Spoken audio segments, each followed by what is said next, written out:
ہاجرہ سے بیٹا دیا، سارہ کی بجائے ہاجرہ سے بیٹا دیا۔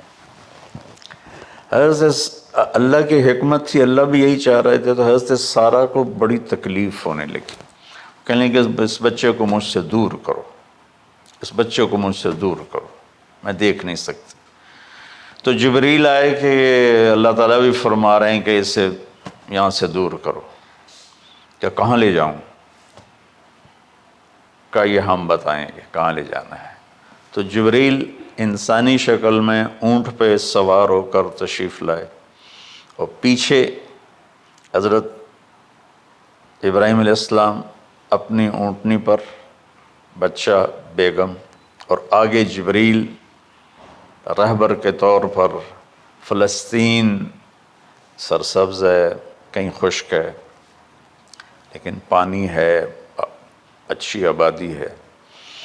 چلتے چلتے چلتے چلتے 1 مہینہ کا سفر کرنے کے بعد جب وہ علاقہ شروع ہوا جہاں کالے پہاڑ، کالے پتھر، کوئی پتا نہیں سبزے کا اور کوئی نشان نہیں پانی کا، وہاں سے چلتے چلتے چلتے 4 پہاڑوں کے اندر ایک وادی سی آئی۔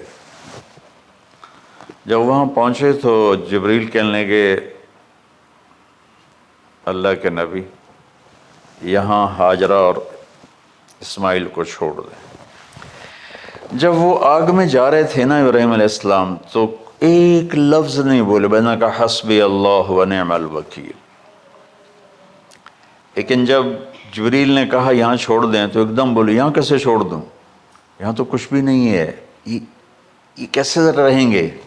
کہ یہ آپ کے رب کی منشا ہے، یہاں اللہ کا گھر بنے گا، یہاں اس بچے کی نسل سے ایک آخری نبی پیدا ہوگا جو پورے عالم کو روشن کرے گا، آپ چھوڑ دیں۔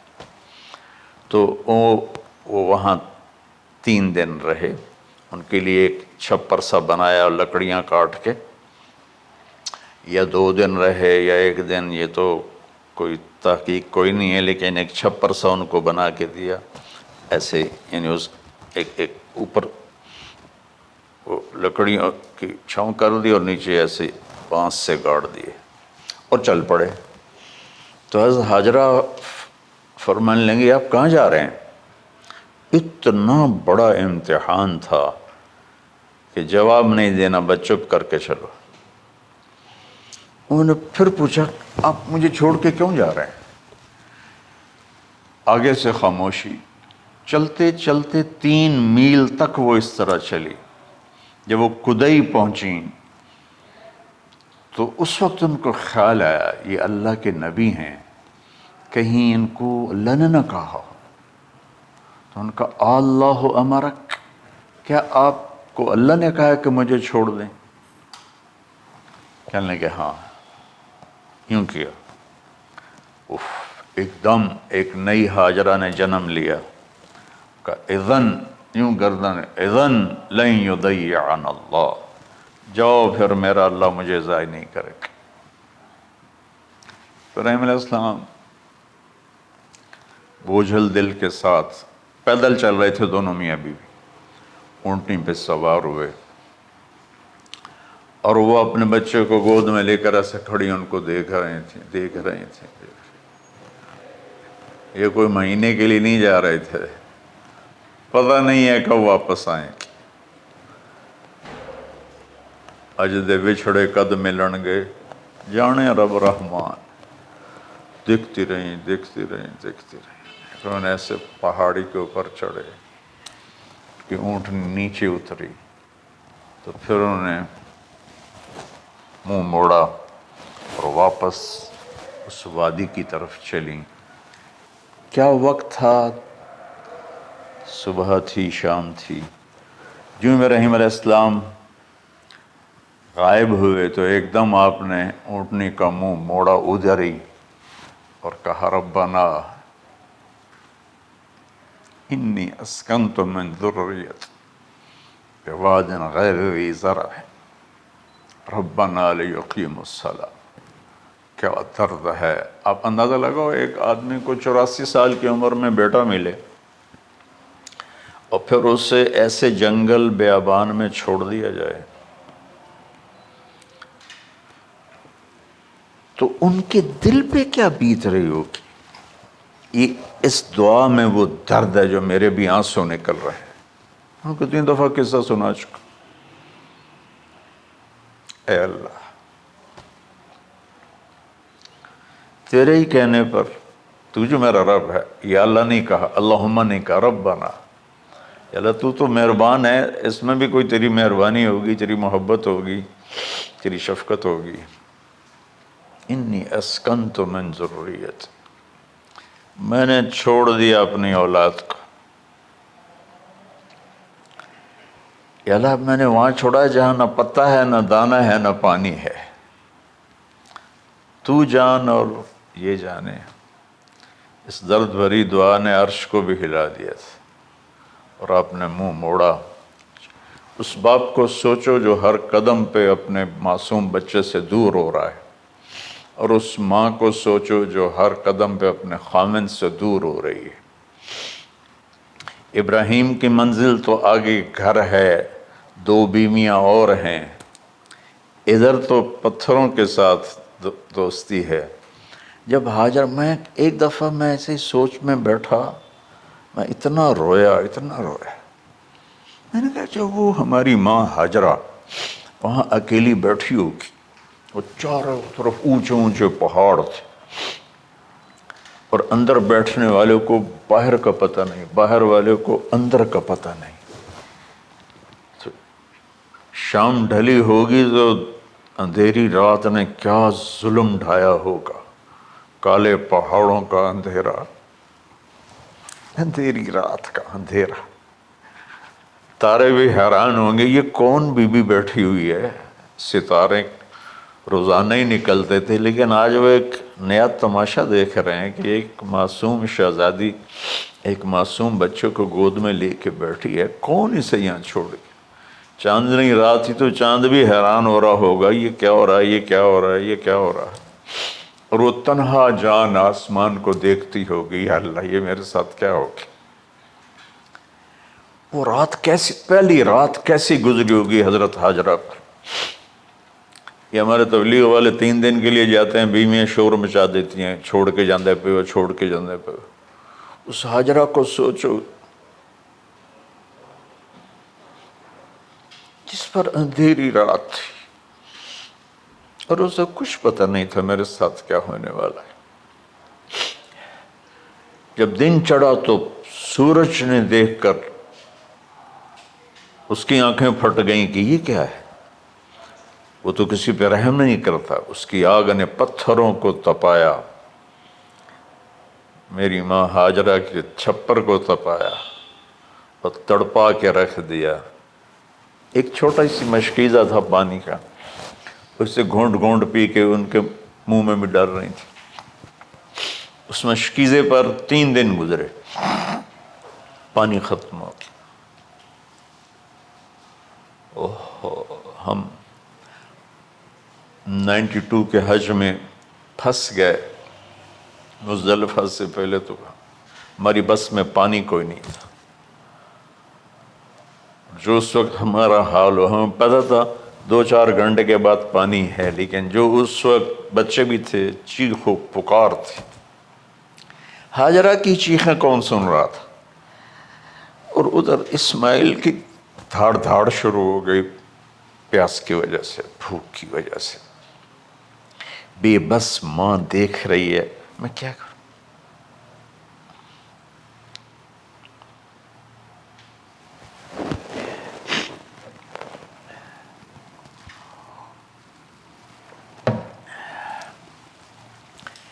میں قطر میں تھا جماعت میں، تو مجھے یہاں کندھے میں درد ہوا، میں ہاسپٹل گیا تو ایمرجنسی سے انہوں لے کر گئے.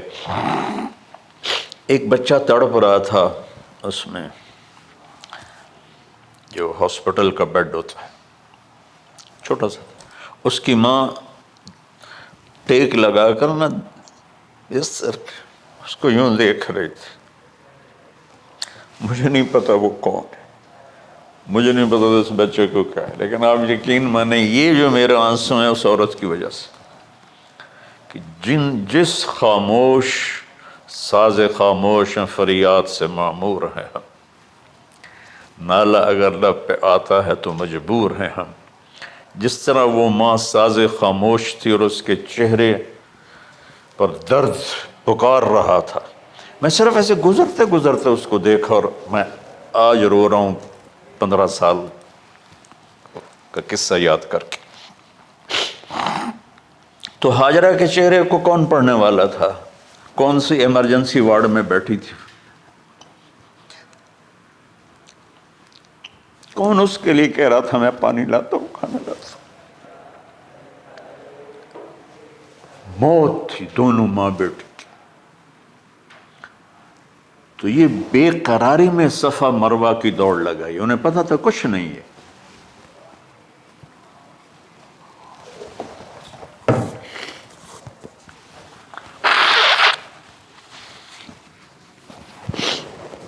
انہیں معلوم تھا کچھ نہیں ہے، لیکن وہ اس کو تڑپتے دیکھ نہیں پا رہے. وہ بھاگیں، صفا پہ چڑھی، ادھر دیکھ ادھر دیکھ، ابھا دیکھاں لمحہ دیکھاں، ڈٹھی دل کو دیواں ٹیکاں، سجن مل سم کے مر پوساں. یہ ہماری سرائکی کا شاعری ہے. مشرق دیکھتے ہوں، مغرب دیکھتے ہوں، دائیں بائیں دیکھتے ہوں، کوئی ہے میری فریاد سننے والا. یہ حالت تھی اس وقت ام اسماعیل کی. نیچے اتری جہاں وہ ٹیوب لائٹس آتی ہیں، وہاں وہ نیچے ہو گئے اور بچہ غائب ہو گیا. تو دوڑ لگاتے. مصر کی شہزادی اور مکے کے نوکدار پتھروں کے اوپر دوڑ رہی تھی. جب بچہ نظر آیا پھر آہستہ ہو گئی، پھر مروہ پہ چڑھی، پھر صفا پہ چڑھی، پھر مروہ پہ چڑھی، پھر صفا. مجھے لگتا ہے صفا مروہ بھی رو رہے ہوں گے اس وقت، اور مکے کے پہاڑ بھی رو رہے ہوں گے. سورج بھی اس وقت رو رہا ہوگا. آخر وہ مروہ پہ تھک کے گر گئیں. یہ نہیں کہ انہیں 7 چکر لگانے تھے، 7ویں چکر کے بعد ان کی ہمت جواب دے گئی، وہ گر گئیں. اور ان کا جینا چاہا کہ میں بچے کو اپنے سامنے مرتا دیکھوں، اس لیے وہیں گر گئیں کہ میں اتھے مر جاؤں اتھے مر جاؤں. پھر ایسے حسرت بھری نظروں سے یوں دیکھا مر گیا کہ نہیں. تو وہاں ایک آدمی کھڑا تھا. پھر مردہ جسم میں پھر جان آ گئی. پھر انہوں نے اپنے آپ کو اٹھایا اور دوڑ لگائی. پہنچی تو آدمی غائب تھا اور پیڑیوں سے پانی نکل رہا تھا. اتنے چکر کیوں لگوائے، پہلے ہی نکال دیتا.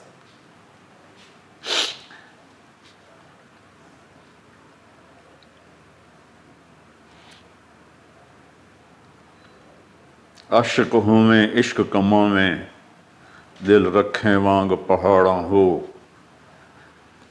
سہ صدیاں ہزار غلامیں، کر جانے باغ بہاراں ہو. منصور جے چک سولی دتے، جڑے واقف کل اسراراں ہو. سجدیں سر چائیں نہ باہو، توڑے کافر کہیں ہزاراں ہو. عاشق سوئی حقیقی جڑا، قتل معشوق دے مننے. سر نو جوڑے تے مکھ نہ موڑے، بھویں 100 تلواراں کھنے. سچا عشق حسین علی دا باہو، سر دتے تے راز نہ بن.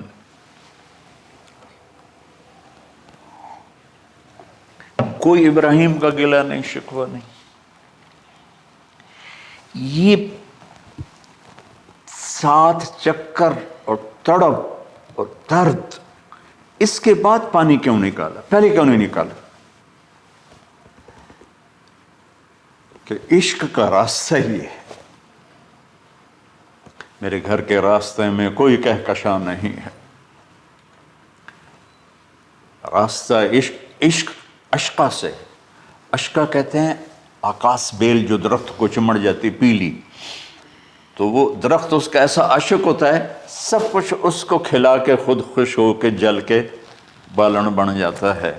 اس سے اشقا ہے کہ عشق ایسی چیز ہے. عشق تے آتش ڈوہیں برابر اتے عشق دا تاؤ تے کھیڑا. آتش ساڑے کخت کا نیرا، عشق ساڑے دل جیڑا. خواجہ غلام فرید صاحب کی شاعری سنا رہا ہوں کہ عشق میں بھی آگ ہے اور لکڑی میں بھی آگ ہے. لکڑی کی آگ خس و خاشاک کو جلاتی ہے اور عشق کی آگ دل کو جلا کے برباد کر دیتی ہے.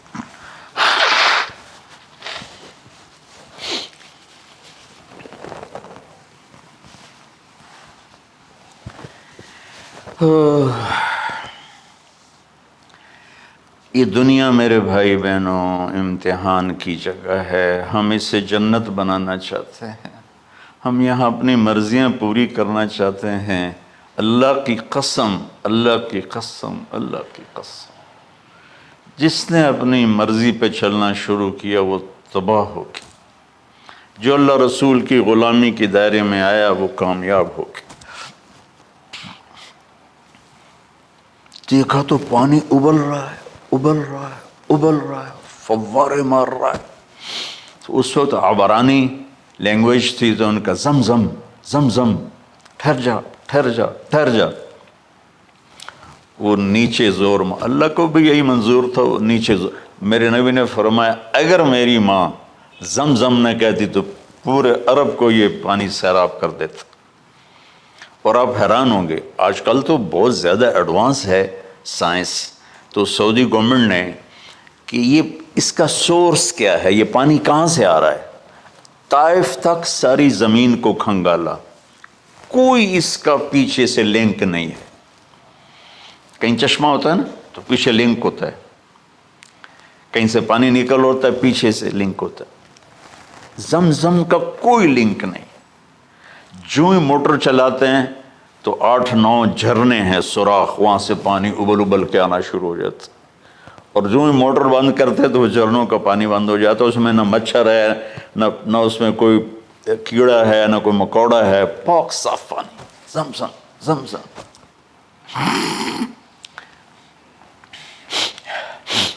جتنا اونچا بنانا ہو بلڈنگ اتنی گہری بنیاد. اس ماں بیٹے سے محمد مصطفیٰ نے آنا ہے تو پھر بنیاد تو گہری ہوگی نا. ایسے تو نہیں ہے نا.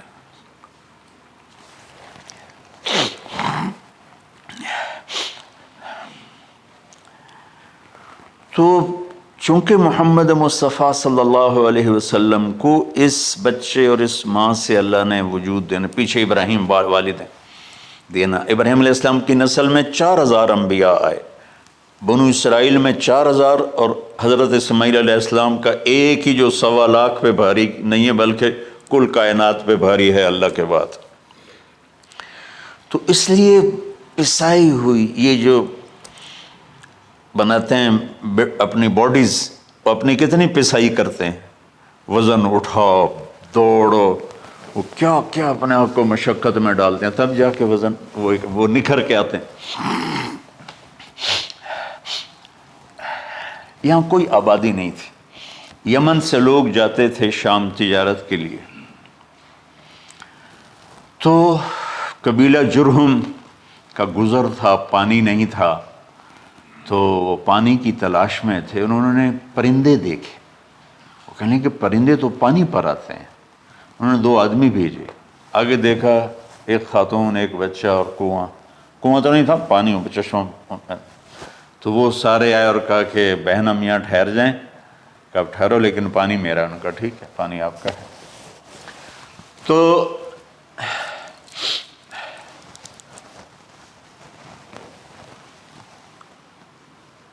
1 سال کے بعد اجازت ملی، جاؤ مل کے آؤ، مل کے آ جاؤ۔ جس گھاٹی سے ابراہیم کو جدا کیا تھا اس پر کتنی دفعہ حضرت ہاجرہ کی نظر پڑتی ہوگی؟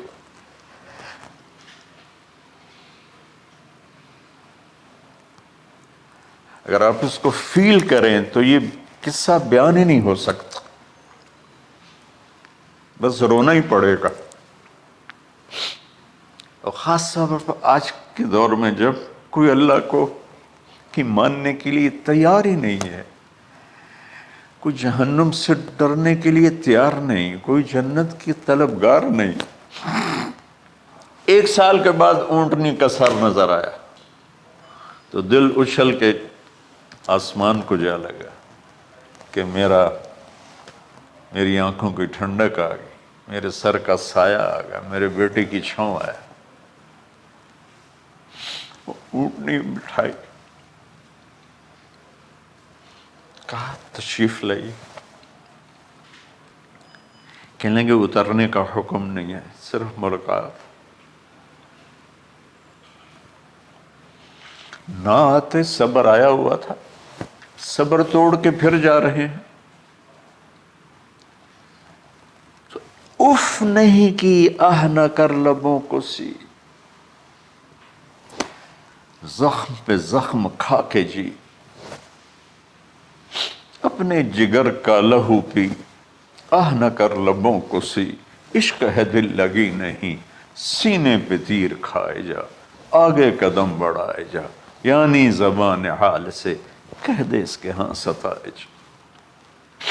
کوئی شکوہ گلا نہیں ہے، یہ کیا ملنا ہے، نہ آتے وہیں بیٹھے رہتے۔ کہنے لگے اچھا بچہ گود میں دے دو، سینے سے لگا پیار کی، بہتے آنسو بچے کے رخسار پہ گرے، بچوں کو پتہ نہیں کون ہے۔ کہنے لگی اجازت ہے آپ کا سر دھو دوں، منہ دھو دوں، پاؤں دھو دوں، ہاتھ دھو دوں، یہ پانی پاک ملا ہے۔ ٹھیک ہے، واپس۔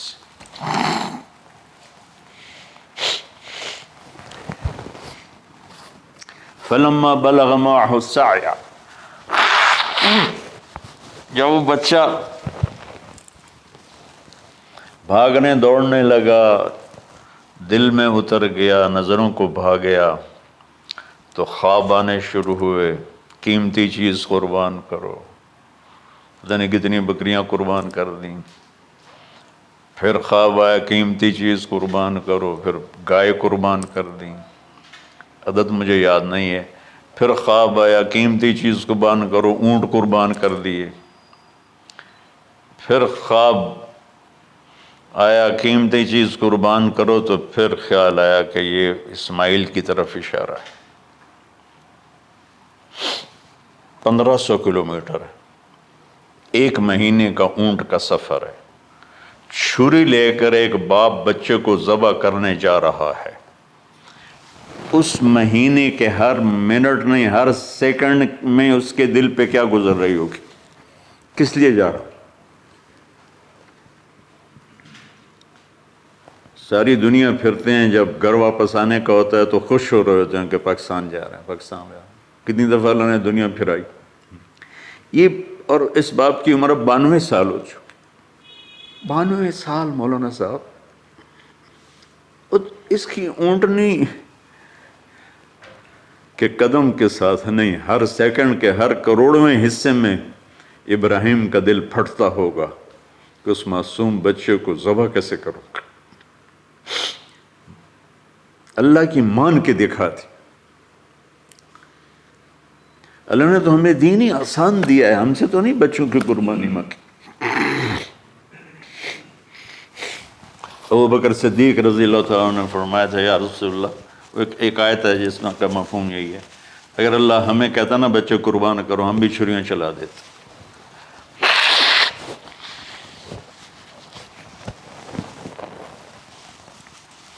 تو میں اس تصور میں جب ڈوبتا ہوں میں رونا شروع کر دیتا۔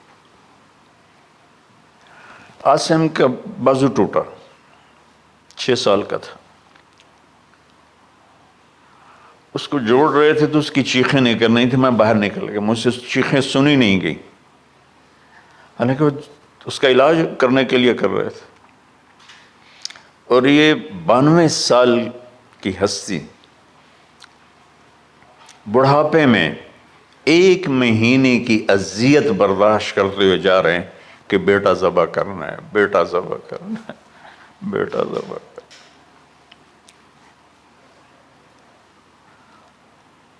تو وہاں پہنچے تو اب اسماعیل نے جانا ہے کہ یہ ہیں میرے ابا۔ وہ کیسے لپٹے ہوں گے، کیسے چوما ہوگا، کیسے پیار کیا ہوگا، یا بیوی کا آپس میں۔ مجھے نہیں پتا کہ کتنے عرصے بعد انہوں نے ایک قدم اٹھایا، لیکن کہا کہ بچوں کو تیار کرو، میں اس کو سیر کرانے لے جا رہا ہوں۔ وہ بڑی خوش ہوئی، ماں بھی بچہ بھی اچھل رہا ہے، اور لے کے پہنچے جمرہ کبریٰ پر، وہ جو شیطان کو 3 جگہ مارتے ہیں، تو آخری جگہ وہاں اس وقت ایک تنگ سی جگہ تھی پہاڑوں میں گھری ہوئی، وہاں پہنچے تو کہتے ہیں یا بنی انی، کوئی شک شبہ والی بات نہیں ہے، ارا فی المنام انی اذبحک، میں نے تمہیں ذبح کرنا ہی ہے، انی میں نے تمہیں ذبح کرنا ہے، فانظر ماذا تری، تیری رائے کیا ہے؟ قربان جاؤں اس ماں پہ جس نے 7-8 سال کے بچوں کو کیا تربیت دی۔ یا ابت افعل ما تؤمر، یعنی یا ابت افعل، بیچ میں کوئی حرف نہیں، کوئی عطف نہیں، یا ابت افعل بما تؤمر ستجدنی انشاء اللہ من الصابرین۔ اس عمر میں اپنی قربانی کو اللہ کے ساتھ جوڑا، ابا کرو آپ۔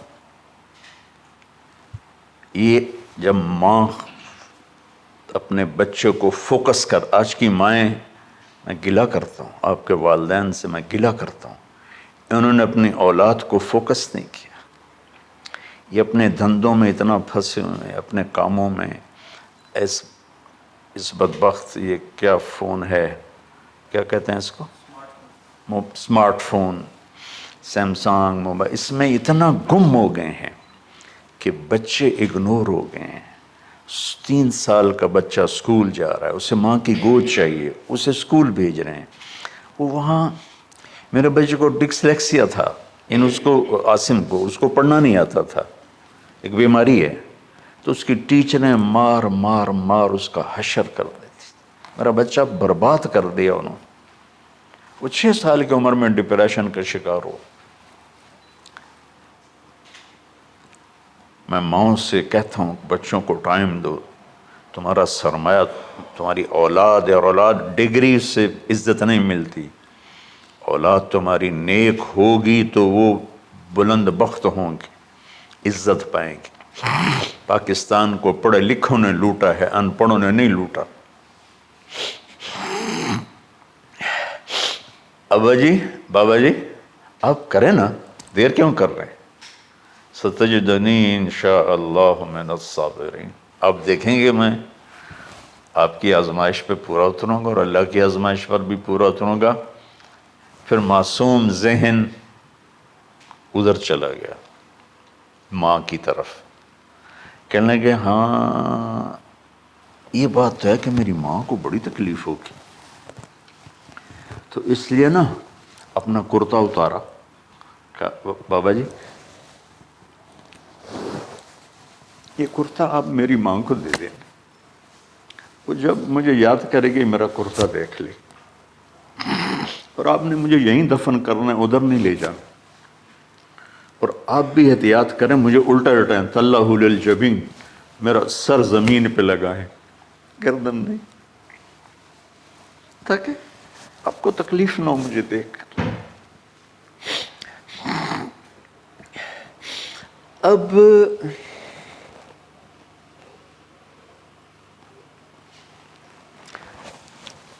میں تو مرغی ذبح ہو رہی ہوں نا تو اس کو تڑپتے نہیں دیکھ سکتا. قربانی کے لیے مفتی صاحبان کہتے ہیں کہ اوپر کھڑا ہونا چاہیے، خود کرے یا اوپر کھڑا ہو. میں نہیں کھڑا ہو سکتا. جانور جب تڑپتا ہے تو مجھے کچھ ہونے لگتا، تو میں بچوں کو بھیجتا ہوں جاؤ قربانی پہ کھڑے ہو. جیسے ابراہیم علیہ السلام کا تصور کر کے میری چیخیں نکل کہ انہوں نے جب ان کی کمر پہ گوڈا رکھا ہوگا یوں کر کے، ہاتھ باندھے پاؤں باندھے اور سر کے بال یوں اٹھا کے یہاں لائے ہوں گے سر کو، اور چھری یہاں رکھی ہوگی، کیا کیفیت؟ تو یوں آسمان کو دیکھ کر کہ یا اللہ کیا تم مجھ سے ناراض ہو گیا کہ میرے دل میں اسماعیل زیادہ اتر گیا ہے؟ یا اللہ ایسا کبھی نہیں ہے. یا اللہ یا میرا کوئی امتحان تو لے رہا ہے، یا اللہ تیرے اوپر سب کچھ قربان ہے. اور یوں چلائی، اور اللہ تعالیٰ نے چھری کی کیا حیثیت ہے، اس نے چلنے سے انکار کر دیا، پھر چلائی پھر چلائی.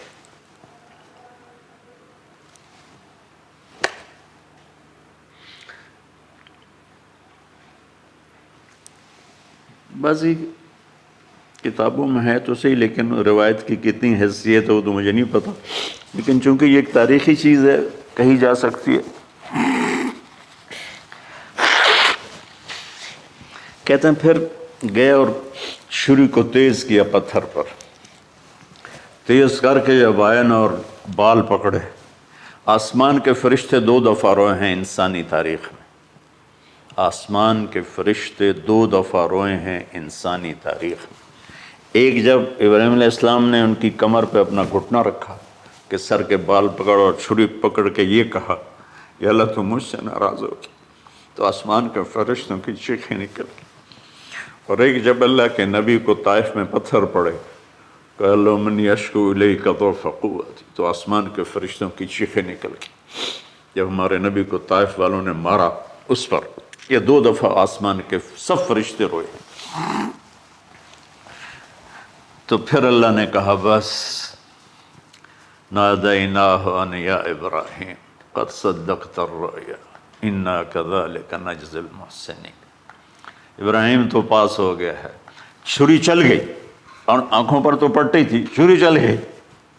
پٹی کھولی تو سامنے کبش تھا، دمبا اور اسماعیل اور جبریل کھڑے ہوئے تھے. اس جانور کی قربانی ایک علامت ہے. اس قربانی سے ایک پیغام ہے کہ اپنے غلط جذبات کو اللہ پر قربان کر دو. ہم سے اللہ نہیں کہہ رہا بچے قربان کرو، ہم سے کہہ رہا غلط جذبات قربان کرو.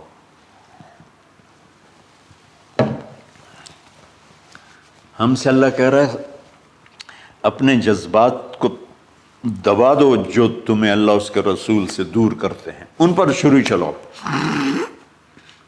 جو اللہ اس کا محبوب کہتا ہے ان کو کرنے کے لیے بھی اپنے جذبات پہ چھری چلاؤ. سچ بولنے کے لیے چھری چلانی ہے تو چلاؤ اپنے جذبوں پر. اب اس کو پھیلا دو. ساری شریعت میں اللہ نے جو احل حلالا، جو اس نے کہا ہے یہ کرنا ہے، اس کے لیے اپنے جذبات قربان کر دو. وحرم حراما، اور جو کہتا ہے نہیں کرنا اس کو چھوڑنے کے لیے اپنے جذبات قربان کر دو. تو یہ ہے قربانی کی اصل حقیقت. جانور دمبے ذبح کرنا تو اس کی ایک علامت ہے، اس کی ایک علامت ہے کہ ہم میرے نبی نے حج پر 63 اونٹ ذبح کی، اپنے ہاتھ سے ذبح کی. باقی 37 حضرت علی رضی اللہ تعالیٰ علیہ السلام نے ذبح کیے. تو بھائیو قربانی کی اصل یہ ہے کہ ہم اللہ اس کے رسول پر اپنے جذبوں کو قربان کر رہے ہیں، اپنے جذبوں کو قربان کر رہے ہیں. مولانا ابوالکلام آزاد رحمۃ اللہ علیہ کا میں مضمون پڑھ رہا تھا اسی قربانی پر، تو انہوں نے فرمایا، انہوں نے لکھا، وہ خطابت اور قلم کے تو بادشاہ تھے، واقعی وہ ابوالکلام تھے. انہوں نے لکھا کہ اللہ نے چھری کے لیے چلنا طے کیا ہوا تھا. اللہ نے چھری کے لیے چلنا طے کیا ہوا تھا. جب اسماعیل کو لٹایا گیا تو اسماعیل کو کھینچ لیا، چھری کو روک دیا. جب میرے نبی کے والد کو حضرت عبد المطلب جب زمزم کا کنواں کھود رہے تھے تو باپ بیٹا تھے حارث اور عبد المطلب، تو تھک کر کے ایک دن کہنے لگے یا اللہ اگر تو مجھے 10 بیٹے دے گا نا تو میں ایک تیرے نام پہ قربان کروں گا۔ اللہ نے 15 دے دیے۔ جب وہ سارے جوان ہو گئے تو ان کو اکٹھا کیا، بچوں میں نے تو منت مانی تھی، تو انہوں نے کہا ابا جان آپ جس پہ ہاتھ رکھیں گے ہم تیار ہیں، کیا اطاعت ہے۔ تو کہنے لگے نہیں میں قرعہ ڈالوں گا، جو اس زمانے کا طریقہ تھا وہ تیروں کے ساتھ۔ تو حضرت عبداللہ کا قرعہ نکل آیا، حضرت عبداللہ سب سے زیادہ محبوب، تو انہوں نے ہاتھ پکڑا، چھرا اٹھایا۔ عمر بن عاص رضی اللہ عنہ کے والد عاص بن وائل ایک بہت بڑا کام کر گیا، وہ سامنے آ کے کھڑا ہو گیا، کہنے لگا یہ کام نہیں ہوگا۔ انہوں نے کہا یہ سردار کا بول ہے، کہا آگے بھی سردار کھڑا ہوا ہے، میں یہ ظلم نہیں ہونے دوں گا۔ سارے مکے والے اس کے ساتھ ہو گئے، عبد المطلب اکیلے رہ گئے۔ انہوں نے کہا وہ جو ہے نا قطبہ کاہنہ نجران میں، وہ جو فیصلہ کرے گی یا عصفان میں وہ مانوں گا۔ کہا چلو۔ تو عصفان یا نجران گئے قریش مکہ کے سردار، تو اس کاہنہ عورت جیسے آج اس زمانے کی جج ہوتی تھی، مرد بھی عورت میں، اس نے کہا کہ تم لوگ قتل کا معاوضہ کیا لیتے ہو؟ کہ 10 اونٹ۔ کہ اچھا ایسا کرو، ایک تیر پہ لکھو عبداللہ اور ایک پہ لکھو 10 اونٹ،